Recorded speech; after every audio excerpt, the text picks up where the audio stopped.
Today we'll be looking at the artificially made weather Pokemon Castform, who I absolutely adore. It's just so darn cute, and its gimmick of changing forms based on the weather seemed like a really fun and neat concept to play around with, even more so at how fitting it was to be introduced in Hoenn, which had such a heavy focus on the weather and the balance between it. I'm always tempted to use this little puffball, but man, it just sucks so bad. 70 across the board stat-wise is just the definition of mediocre, and even worse, its gimmick ability Forecast is actually a double-edged sword. While making it stand out by being the only Pokemon that has access to it, the ability itself's pretty underwhelming, as in you'll need to waste a turn with moves like Hail or Rain Dance to even activate the effect, leaving it completely open in the process, and Castform doesn't really have the bulk or speed to capitalize on any of that. Plus, if you want to use Castform's ability to the absolute fullest, you'll be needing to clog up your precious move slots with weather initiating moves, making it so you can't properly utilize this gargantuan move pool. Just look at all this, you got Thunder, Solar Beam, Fire Blast, Blizzard, Hydro Pump, the list just keeps on going. Now granted, while most of these are issues with weather in general, it's even worse for Castform.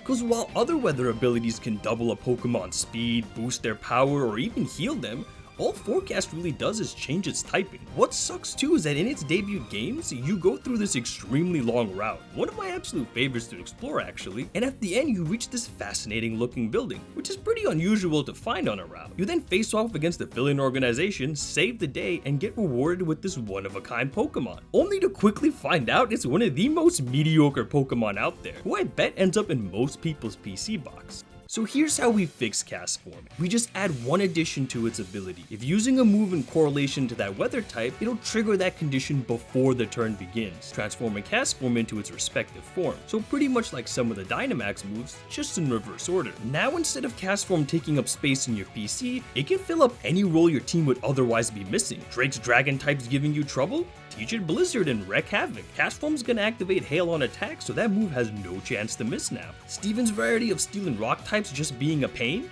Give it both Scald and Flamethrower, then just alternate between the forms depending on the Pokemon. This simple addition to Castform's ability changes it from a mediocre gimmick Pokemon to a highly flexible one, a Swiss Army knife rather than a plastic spoon of a Pokemon, but keeping it balanced by having pretty subpar stats.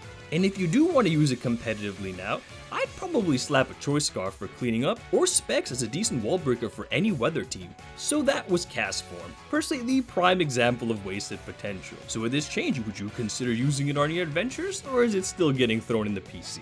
If you enjoyed and want to help the channel grow, share the video around and let me know your thoughts. With that, I'll catch you guys later.